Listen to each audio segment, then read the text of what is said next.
Hello everyone. तो next classical mechanics का last topic है स्पेशल थ्योरी ऑफ रिलेटिविटी। अब हमें स्पेशल थ्योरी ऑफ रिलेटिविटी की क्यों ज़रूरत पड़ी? अगर तो हम रियल लाइफ में बात करें, ठीक है, तब तो इसकी ज़रूरत नहीं पड़ती है। बट अगर हम कभी भी स्पीड ऑफ लाइट से ट्रैवल करते हैं, ठीक है, जैसे लाइट स्पीड ऑफ लाइट से जैसे कोई भी स्पीड ऑफ लाइट से ट्रैवल करता है, तब हमें जो हमारे जनरल लॉज हैं वो वहाँ पे फॉलो नहीं होते हैं, ठीक है। तब हमें स्पेशल थ्योरी ऑफ रिलेटिविटी की ज़रूरत पड़ती है। तो आप कब यूज़ करोगे स्पेशल थ्योरी ऑफ रिलेटिविटी को? जब कोई भी ऑब्जेक्ट स्पीड ऑफ लाइट के कंपेरेबल, ठीक है, जितनी स्पीड ऑफ लाइट की वेलोसिटी होती है उसके कंपेरेबल वेलोसिटी से मूव करेगा, तब ये लॉज क्या होते हैं, यूज़ होते हैं। अब इसमें सबसे पहले इसकी दो पोस्टुलेट्स हैं। पोस्टुलेट फर्स्ट क्या है कि अगर आप स्पीड ऑफ लाइट की बात करो,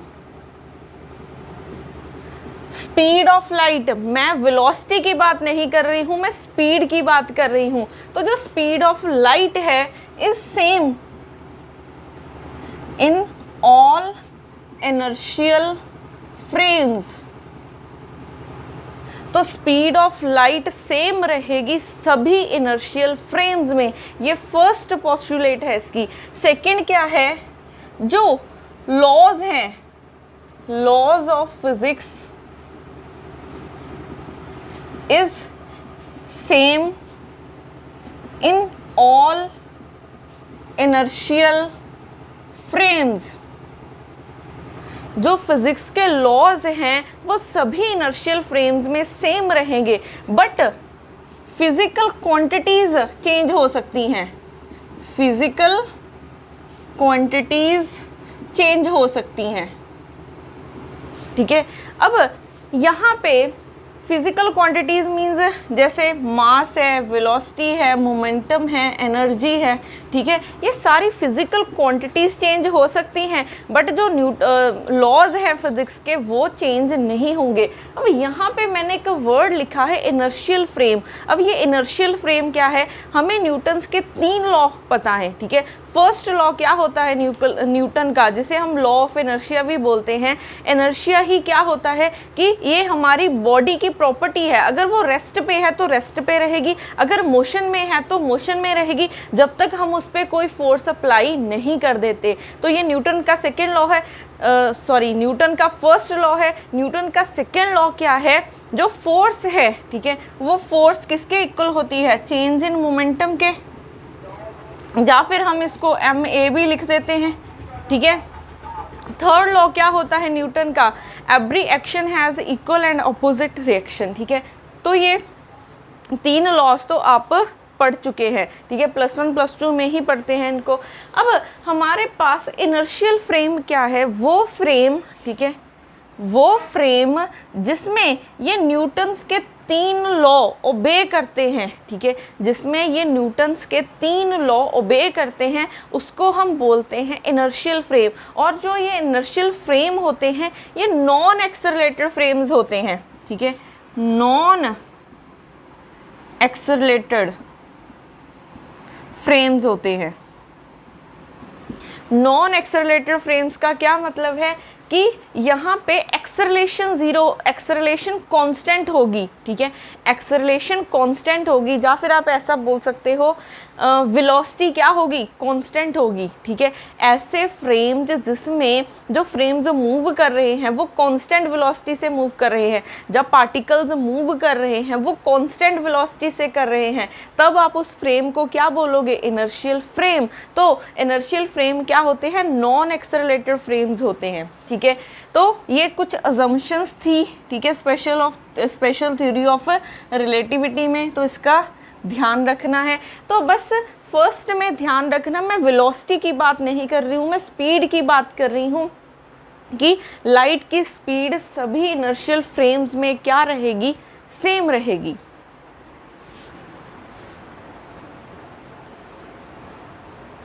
अब नेक्स्ट है हमारे पास गैलीलियन ट्रांसफॉर्मेशन।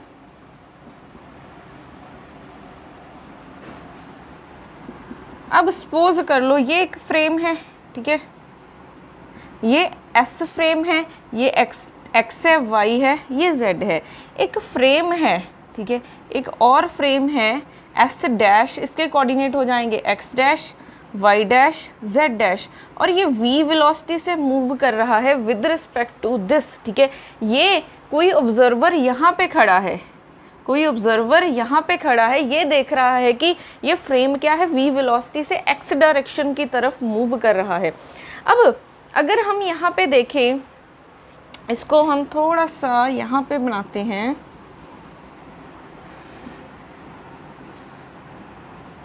ठीक है, कोई यहाँ पे बनाते हैं इसको, ये एक्स डैश है, ये वाई डैश है, ये क्या है, जेड डैश है, ठीक है। अब अगर आप यहाँ पे देखोगे, मैं इतने को यहाँ से यहाँ तक के डिस्टेंस को मान रही हूँ कैपिटल आर। कोई यहाँ पे इवेंट हुआ है, ठीक है, कोई इवेंट हुआ है एस फ्रेम में, ठीक है, कोई इवेंट हुआ है जो अगर एस फ्रेम देख रहा है तो इसके कोऑर्डिनेट्स क्या हो जाएंगे, ओरिजिन से यहाँ तक का डिस्टेंस हो जाएगा आर वेक्टर। कोई एस फ्रेम में, ठीक है, कोई एस फ्रेम में ऑब्जर्वर खड़ा है, वो इस इवेंट को देख रहा है, तो ओरिजिन से इवेंट तक का डिस्टेंस कितना है, आर वेक्टर। अब यही वाला इवेंट ये एस डैश फ्रेम देख रहा है जो वी वेलोसिटी से उस तरफ जा रहा है, ठीक है। तो ये इवेंट का ओरिजिन से डिस्टेंस कितना है, आर डैश हो जाएगा, ठीक है। एस डैश जो देख रहा है उस फ्रेम से, ओरिजिन से उस इवेंट तक का डिस्टेंस कितना है, आर डैश, और दोनों फ्रेम्स में डिस्टेंस कितना है, आर वेक्टर। अब यहाँ पे अगर हम वेक्टर एडिशन लगाएं, क्योंकि पोजीशन वेक्टर एक वेक्टर क्वांटिटी है, ये आर वेक्टर, ये यहाँ हो जाएगा, ये यहाँ से यहाँ, तो यहाँ से देखो वेक्टर ला, ये और ये दोनों सेम में है तो दोनों को ऐड करेंगे और इसके इक्वल रख देंगे, तो R dash plus capital R is equal to R vector, ठीक है। तो यहाँ से आपके पास आर डैश क्या आ जाएगा, R vector minus R vector, ठीक है। तो देखो एक इवेंट है, ठीक है, एक इवेंट है, अगर आप इसको एस फ्रेम से देख रहे हो तो आर पोजीशन वेक्टर है, अगर आप इसको एस डैश फ्रेम से देख रहे हैं तो आर डैश इसके पोजीशन वेक्टर है। तो दोनों में रिलेशन कौन बता रहा है, गैलीलियन ट्रांसफॉर्मेशन से हमें पता चल रहा है, ठीक है। अब उसके बाद अगर हम यहीं से वेलोसिटी का निकालें तो वेलोसिटी क्या हो जाएगी, v dash is equal to v, ये तो कांस्टेंट है, ठीक है, ये क्या है, कांस्टेंट है इन दोनों में डिस्टेंस, तो ये हो जाएगा, अच्छा ये कांस्टेंट नहीं हो सकता क्योंकि अगर ये मूव करता जाएगा उस तरफ तो ये r भी तो इंक्रीज होता जाएगा, तो इसको हम मान लेते हैं v नॉट, ठीक है। तो देखो आपके पास जो पोजीशन वेक्टर हैं वो ऐसे रिलेट कर रहे हैं एक दूसरे के साथ, और आपके पास जो वेलोसिटीज़ हैं वो ऐसे रिलेट कर रही हैं, बट जो ये गैलीलियन ने ट्रांसफॉर्मेशन दी थी, ठीक है, ये कुछ पॉइंट्स पे क्या हो गई थी, इनवैलिड हो गई थी। ये कुछ पॉइंट पे इनवैलिड क्यों हो रही हैं, ये इनवैलिड इसलिए हो गई थी क्योंकि कुछ ऑब्जेक्ट की हमने क्या निकाली, जब स्पीड निकाली तो वो स्पीड ऑफ लाइट से भी ज़्यादा आ गई, ठीक है। कुछ ऑब्जेक्ट्स की जब हमने इस ट्रांसफॉर्मेशन से रिजल्ट निकाले तो कुछ ऑब्जेक्ट की स्पीड ऑफ लाइट से भी ज़्यादा आ गई, बट हमें पता है नेचर में किसी भी ऑब्जेक्ट की जो स्पीड है वो कभी भी स्पीड ऑफ लाइट से ज़्यादा नहीं हो सकती, वो उसके कंपेरेबल हो सकती है, इक्वल हो सकती है, लेस हो सकती है, बट कभी भी ग्रेटर नहीं हो सकती। तो ये ट्रांसफॉर्मेशन यहाँ पे गलत हो गई थी, तो इसमें हमें कुछ मॉडिफिकेशन करने की ज़रूरत थी, तो वो मॉडिफिकेशन की थी लॉरेंस ट्रांसफॉर्मेशन ने, ठीक है। तो ये याद रखना ये क्यों फेल हुआ था, क्योंकि कुछ ऑब्जेक्ट की स्पीड क्या आ गई थी, इस ट्रांसफॉर्मेशन को लगा के स्पीड ऑफ लाइट से भी ज़्यादा आ गई थी, ठीक है। उसके बाद आती हैं लॉरेंस ट्रांसफॉर्मेशन।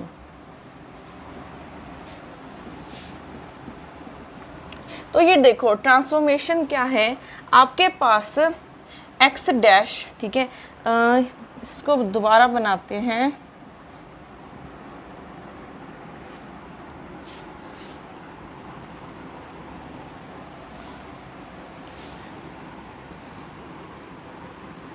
ये फ्रेम है S, इसके कोऑर्डिनेट्स हैं x, y और z, और एक ये कोऑर्डिनेट है, कोऑर्डिनेट सिस्टम है, फ्रेम है एस डैश, इसके कोऑर्डिनेट्स हैं x dash, Y dash, Z dash. अब ये फ्रेम मूव कर रहा है एक्स डायरेक्शन में, ठीक है, ये फ्रेम एक्स डायरेक्शन में मूव कर रहा है with the velocity v with respect to s। s में कोई ऑब्जर्वर खड़ा है, वो देख रहा है कि s dash frame v velocity से x डैश की तरफ जा रहा है, x डायरेक्शन की तरफ जा रहा है। अब यहाँ पे एक पॉइंट नोट कर लो कि जो भी ट्रांसफॉर्मेशंस होंगी, जो भी चेंजेस होंगे, वो किस डायरेक्शन में होंगे, ठीक है, उस क्वांटिटीज़ में होंगे जो मोशन के अलोंग है, ठीक है। अब यहाँ पे मोशन किस डायरेक्शन में हो रहा है, एक्स डायरेक्शन में हो रहा है, तो जो एक्स के अलोंग कोऑर्डिनेट्स होंगे, क्वांटिटीज़ होंगी, सिर्फ उसमें चेंज आएगा। बाकी क्वांटिटीज़ हैं जो परपेंडिकुलर है इसके, उसमें कोई चेंज नहीं आएगा। तो यहाँ पे अगर एक्स के अलोंग मोशन हो रहा है, एक्स के अलोंग मोशन हो रहा है, तो इसमें चेंज आएगा x minus v t by root 1 minus v square by c square, और y डैश सेम रहेगा, z डैश भी क्या रहेगा, सेम रहेगा, ठीक है, क्योंकि x पैरेलल है इसके, तो x में चेंज आएगा। y और z क्या है, x के परपेंडिकुलर है, तो इन दोनों में कोई चेंज नहीं आएगा। और यहाँ पे t डैश क्या हो जाएगा, t डैश हो जाएगा t minus v x by c square by root 1 minus v square by c square. अब यहाँ पे इसको मैं ऐसे लिख रही हूँ, ठीक है, और इसको मैं लिख रही हूँ gamma times t minus v x by c square. अब यहाँ पे गामा क्या है, गामा इक्वल है 1 by root 1 minus v square by c square, ठीक है। गामा किसके इक्वल है, 1 by root 1 minus v square by c square. V क्या है, वेलोसिटी है, जिस वेलोसिटी से वो फ्रेम मूव कर रहा है, ठीक है। सी क्या है, स्पीड ऑफ लाइट है।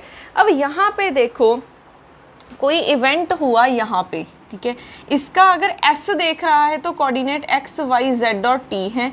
अगर s डैश देखेगा इसी इवेंट को तो उसके कोऑर्डिनेट हो जाएंगे x dash, y dash, z dash और t डैश, ठीक है। ये बहुत ध्यान रखने वाली बात है कि अगर एस फ्रेम, ठीक है, ये इसका रेस्ट फ्रेम है, क्योंकि ये फ्रेम तो रेस्ट पे है, तो रेस्ट फ्रेम में देखोगे तो कोऑर्डिनेट्स कितने हैं इस इवेंट के, एक्स वाई जेड और टी। अगर कोई फ्रेम मूव कर रहा है, वो इसको देख रहा है इवेंट को, तो इसके कोऑर्डिनेट हो जाएंगे x dash, Y dash, Z dash और टी डैश, ठीक है। अब ये है कोऑर्डिनेट्स और टाइम में ट्रांसफॉर्मेशन। अब यहाँ पे एक और पॉइंट आता है, जो गैलीलियन ट्रांसफॉर्मेशंस थी वो सिर्फ पोजीशन पे बनी थी, ठीक है, वो सिर्फ पोजीशन पे बनी थी, बट उसने बोला था कि टाइम एक इनवेरिएंट क्वांटिटी है, मींस टाइम में कोई चेंज नहीं आता है, चाहे आप उसके रेस्ट फ्रेम से देखो, चाहे आप मूविंग फ्रेम से देखो, टाइम में कोई भी चेंज नहीं आएगा। तो वो गैलीलियन ट्रांसफॉर्मेशन वहाँ पे भी इनकरेक्ट हो गई,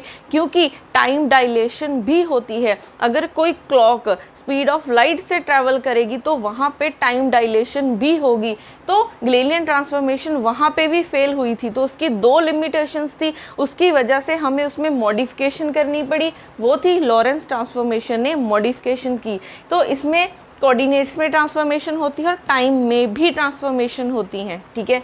तो ये ट्रांसफॉर्मेशन कुछ ऐसे होती हैं। अब ये अगर एक्स डायरेक्शन में ना हो के वेलोसिटी अगर वाई में होती, ठीक है, कोई फ्रेम वाई में मूव कर रहा होता, तब ये क्या होनी थी ट्रांसफॉर्मेशन। तो अगर motion is along y direction, motion is along y direction, तो आपके पास क्या हो जाना था, अब एक्स डैश सेम रहेगा, वाई डैश में चेंज आएगा, कितना आ जाएगा, वाई माइनस वी टी, ठीक है, और जेड डैश सेम रहेगा, टी डैश में क्या आ जाएगा, टी माइनस वी। अब यहाँ पे एक्स कोऑर्डिनेट्स एक्स की तरफ मोशन हो रहा था तो यहाँ पे एक्स है, अब वाई की तरफ हो रहा है तो वाई आ जाएगा और साथ में गामा, ठीक है। अगर जेड में मोशन हो रहा होता तो ये सब कुछ जेड में आ जाना था और यहाँ पे भी क्या आ जाता, जेड आ जाता। तो इसको भी लिख लेते हैं, if motion is along z direction, तो ये हो जाएगा x डैश, ये सेम रहेंगे, z डैश क्या हो जाएगा gamma times z minus v t, और t डैश हो जाएगा gamma times t minus v z by c square. ठीक है, ये बन जाएगा। तो ये है हमारे पास कोऑर्डिनेट्स और टाइम में ट्रांसफॉर्मेशन कैसे होती हैं। ठीक है, ये हमारे पास एस डैश फ्रेम से जब आप देख रहे हो, और ये है जब आप एस फ्रेम से इनको देख रहे हो। अब उसके बाद ये हमने सिर्फ की है कोऑर्डिनेट्स में, अब हम देखते हैं वेलोसिटी में ट्रांसफॉर्मेशन कैसे करनी है।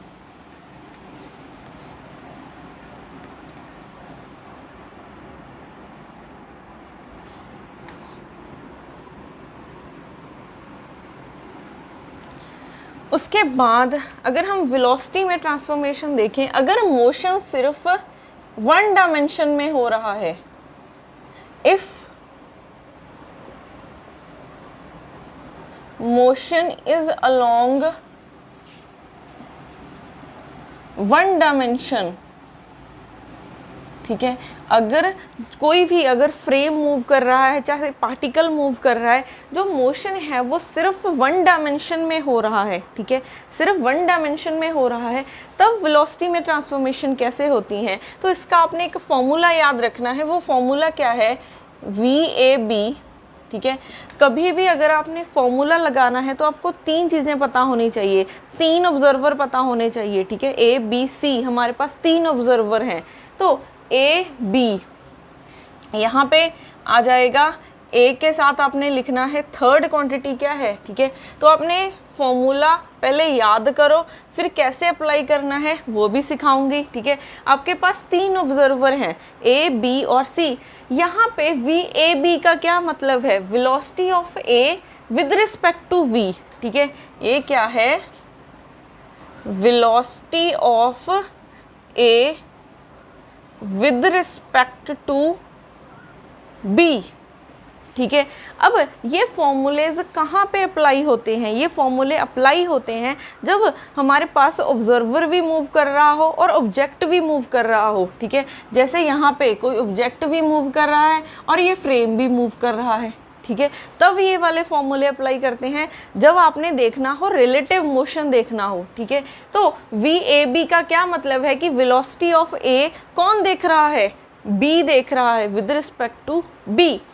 अब AB लिखा, फिर कौन सा बचा है, फिर आ जाएगा AC प्लस, फिर आपने लिखना है यहाँ से C, फिर रहता कौन है B, divided by 1 plus VAC into V, दोनों का प्रोडक्ट कर दो, बाय कर दोगे C स्क्वायर। ये बहुत ही इंपॉर्टेंट फॉर्मूला है, बट ये कब अप्लाई करना है, अगर मोशन 1D में हो रहा है। ठीक है, अब ये क्या है, VAC है, velocity of A with respect to C, और CB क्या है, velocity of C with respect to B। ठीक है, अब उसके बाद देखो यहाँ पे एक और टर्म याद रखना, 1 2 किसके इक्वल होता है, 2 1 के। ठीक है, V1 2 अगर आपने इनको इंटरचेंज किया है तो साथ में नेगेटिव का साइन आ जाएगा। जैसे VAB आपने इनको इंटरचेंज किया है, BA बनाया है तो साथ में नेगेटिव का साइन आ जाएगा। ये भी क्वांटिटी बहुत इंपॉर्टेंट है, इसको भी आपने लर्न करना है।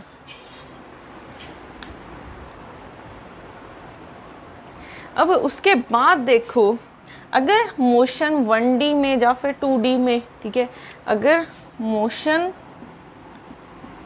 इज इन 2D और इन 3D, तब आप कौन सी ट्रांसफॉर्मेशन यूज़ करोगे। ठीक है, तो ट्रांसफॉर्मेशन यूज़ करोगे Vx डैश, अगर मोशन x के अलोंग हो रहा है। ठीक है, अगर आप देख रहे हो इसमें, ठीक है, अगर आप उसके रेस्ट फ्रेम में देख रहे हो, S फ्रेम में देख रहे हो, तो आपको मिलेंगी वेलोसिटी मिलेगी Vx, Vy, Vz। अगर आप इस फ्रेम से देखोगे तो Vx डैश, Vy डैश और Vz डैश। ठीक है, तो ये इन दोनों में रिलेशन हमें कैसे पता चलेगा, वो देखो, Vx डैश हो जाएगा Vx minus Vy1 minus Vx By C square, फिर Vy dash is equal to Vy by gamma 1 minus v x v by c square, उसके बाद वी जेड डैश क्या हो जाएगा, v z by gamma 1 minus v x v by c square. ठीक है, तो ध्यान रखना ये मोशन किसकी तरफ हो रहा है, एक्स डायरेक्शन की तरफ हो रहा है, तब आपके पास ये क्वांटिटीज़ आई हैं। ठीक है, अगर मोशन ये मोशन क्या है, एक्स डायरेक्शन की तरफ हो रहा है, अगर मोशन वाई डायरेक्शन की तरफ होता तब कैसे होता,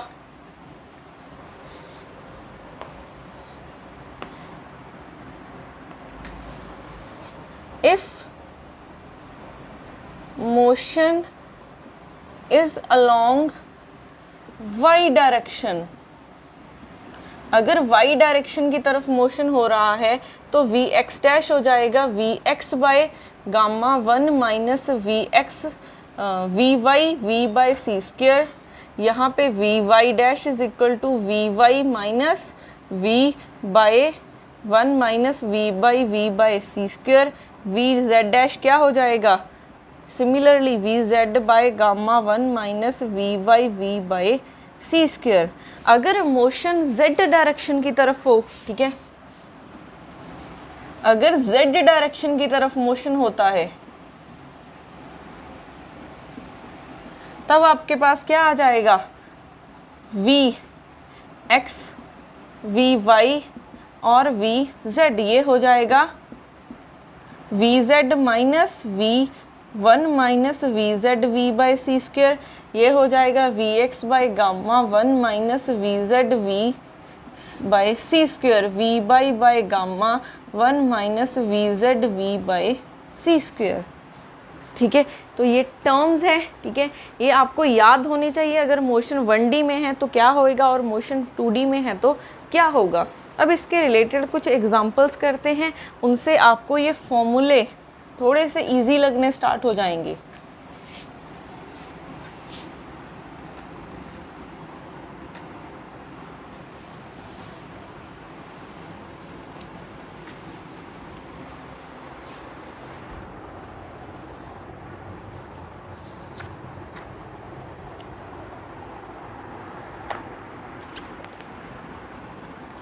क्वेश्चन है example number 1,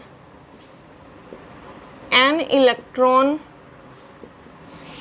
is moving with the velocity of 0.85 c in the same direction as that of a moving photon. The relative velocity of the electron with respect to photon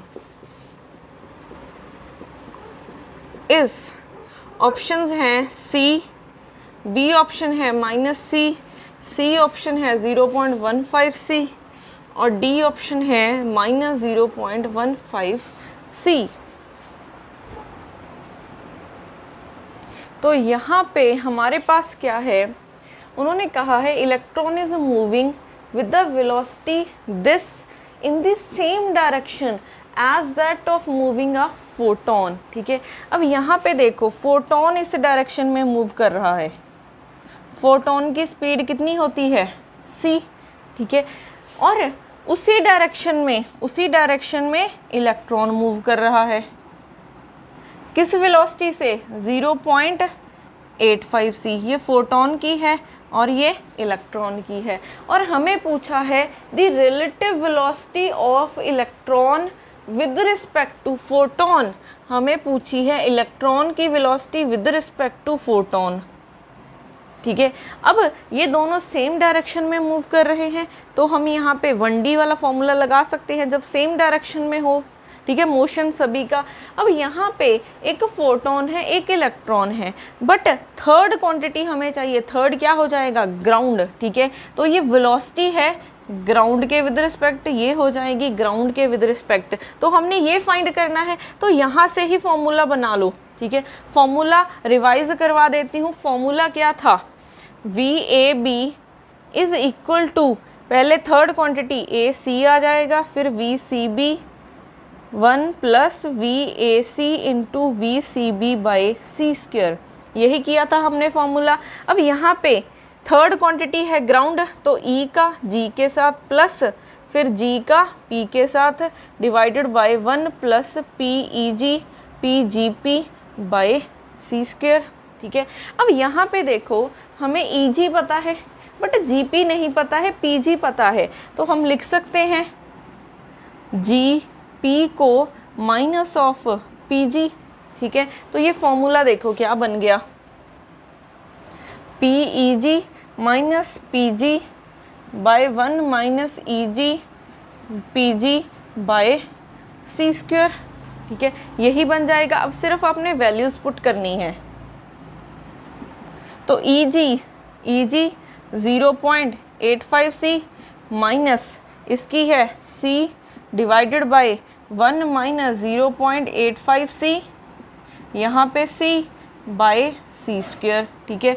ये C² cancel हो गया, फिर आ गया है ये, आप 0.85 minus करोगे 1 में से तो कितना बचेगा, माइनस 0.2515 बचेगा ना, डिवाइडेड बाय 1 माइनस 0.85, तो माइनस 0.15C, यहाँ से माइनस करोगे 0.15, तो ये कैंसिल होके माइनस C आ जाएगा।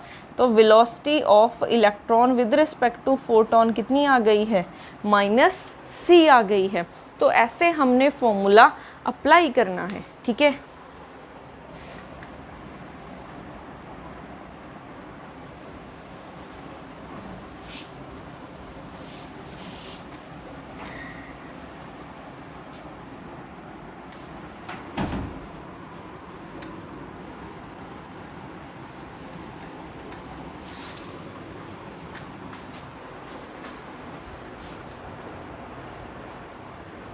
नेक्स्ट एग्जाम्पल है question number 2,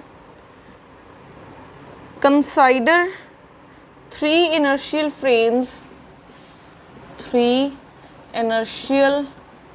frames of reference A, B and C. The frame B moves with the velocity c/2 with respect to A है, and C moves with a velocity of c/10 with respect to B in the same direction. The velocity of C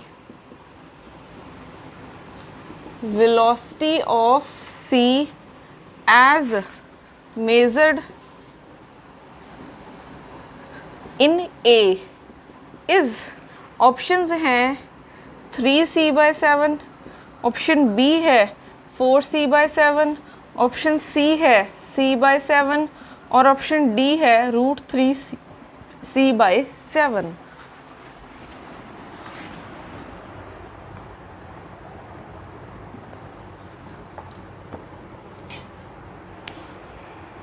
तो यहाँ पे देखो हमारे पास question में क्या given है, 3 inertial frames given है, ठीक है, 3 inertial frames गिवन है।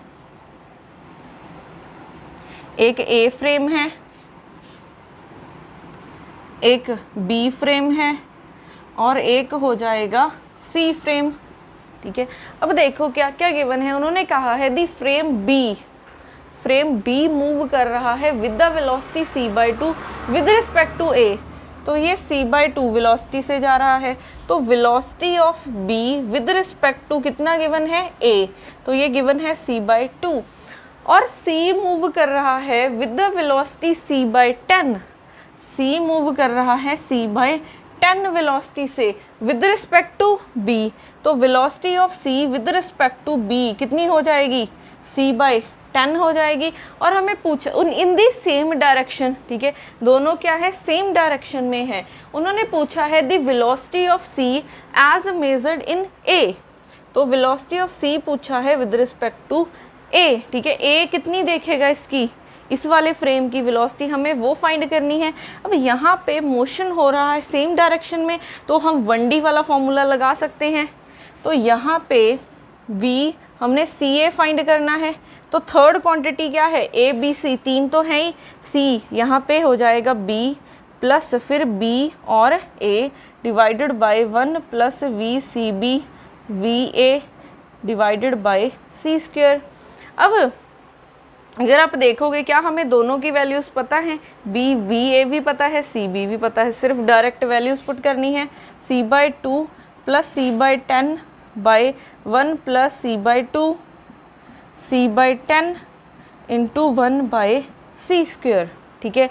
तो यहाँ से आ जाएगा, इसका एलसीएम लोगे 10, यहाँ पे 5 आ जाएगा, 5c plus c divided by ये c के साथ कैंसिल 1 प्लस 1 बाय 20, ठीक है। तो यहाँ से ये 6c/10 डिवाइडेड बाय एलसीएम लोगे 21/10 20 आ जाएगा, ठीक है। तो ये बन गया है 6c/10 इंटू 20/21, तो यहाँ से ये कट के 2 आ गया है, तो 12c/21 आ गया है, ठीक है। यहाँ पे कहाँ पे मिस्टेक की है कैलकुलेशन में,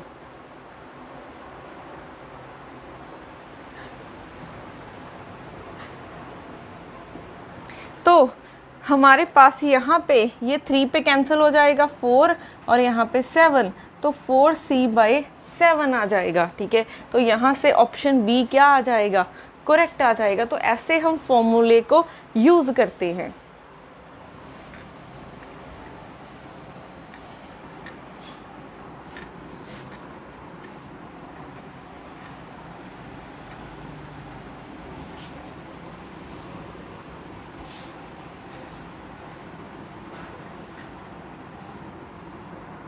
इसके क्वेश्चन नेक्स्ट वीडियो में भी कंटिन्यू रहेंगे।